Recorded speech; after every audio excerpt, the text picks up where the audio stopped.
So when you hear about Siem Reap, you probably think of ancient temples, quiet side streets, or maybe that it's just a sleepy tourist town. But what if I told you that's only half the story? And yes, Siem Reap is home to, and most known for, the legendary Angkor Wat, one of the most breathtaking places on earth, hands down. And I'm sure you've seen the photos with the golden sunsets, sunrises, ancient ruins, jungle-covered temples, and don't get me wrong, it is pretty magical. But if you stop there, you're missing the real Siem Reap. So let me break down some of the main stereotypes you've probably already heard about Siem Reap, and the truth behind them, starting with...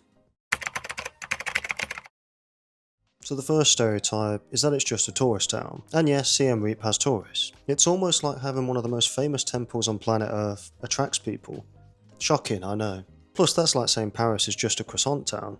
But Siem Reap is way more than backpackers wearing elephant pants and asking where the nearest smoothie bowl is. It's often viewed as a town built exclusively for tourists, with some areas like Pub Street which are seen as loud, westernised and overly commercialised. And again, built with tourists in mind. And yes, tourism is important here, that is how a lot of people make their money, but behind that, people do actually live here. There are local neighbourhoods, schools, markets, businesses, and entire communities that somehow survive despite hearing, bro, where's Pub Street 17 times a day. There's a huge local Khmer culture, amazing food, art spaces, and cafes where people are pretending to work on their laptops while actually just ordering iced lattes for 6 hours every day. It has a strong local culture, with artists, students, entrepreneurs and families all shaping the city's future.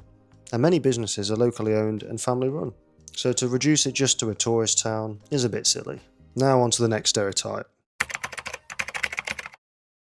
There's only old Western men here. This stereotype comes from exactly one place. That guy. You know the one, or at least the type of guy. The ancient, sunburned, permanently shirt unbuttoned, old foreign man who appears to have been living here since the invention of tourism. You can see them in the centre. At 8 AM, they're already at the caf. By 2 PM, they're still at the caf. And at 9 PM, somehow still going strong at that same caf. No one knows exactly what they do. They're always sitting in the same spot wearing sandals older than your passport, reading one newspaper for 6 straight hours, like they're monitoring international diplomacy. Some say they're writers, some say they're consultants, some say they came for a 2-week holiday back in 2009 and simply never left. But every single one of them says the same thing. Siem Reap was better 10 years ago. And it doesn't matter what year it is. And now they've somehow become local landmarks themselves. Google Maps should honestly include them. But jokes aside, yes, there are retirees and older expats, but acting like Siem Reap is exclusively populated by old divorced men named Steve is wild. There are young locals, entrepreneurs, artists, students, remote workers, startup people, hospitality workers, creatives, and at least 47 yoga instructors who describe themselves as energy-based consultants. It's a full ecosystem here, but you might have only heard about the old man stereotype, and that's because Steve is just a lot louder,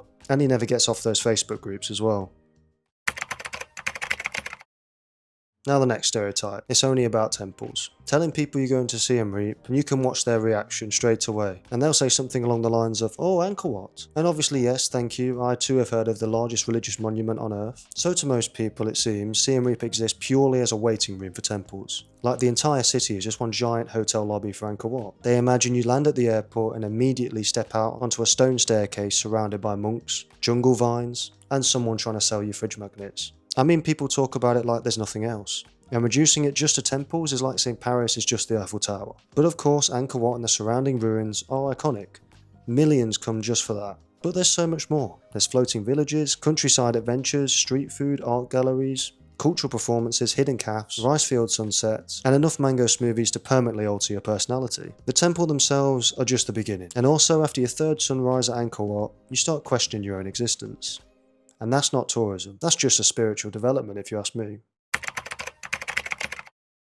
And another stereotype is that Siem Reap is just another party town, when you get past the temples anyway. And it's either the best or the worst party town, there's no middle ground. Some people describe it like it's Southeast Asia's party capital, and others act like everything closes at 9 PM and the loudest nightlife there is the gecko on the wall. Because some backpackers will say that Pub Street has changed their life. But calm down. Then there's the other side, you got people saying there's nothing to do here, which usually means they went to exactly one bar, hated the music, and went home emotionally defeated.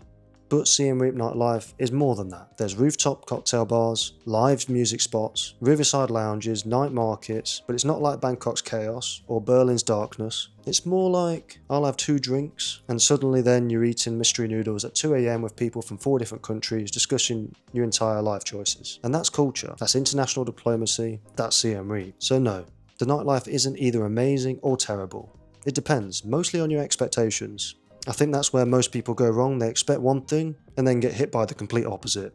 Plus, Pub Street itself gets treated like it is Siem Reap. People visit one night, see the neon signs, and backpackers doing tequila shots, and decided they've understood the whole city. But trust me when I say Siem Reap is a lot more than just Pub Street. So what have we learned today? Siem Reap is not just a tourist town. It is not exclusively populated by retired old men named Steve, wearing sandals and giving unsolicited restaurant recommendations. It is not only temples, and the nightlife is not just Pub Street and emotional damage. Like any city, Siem Reap has layers.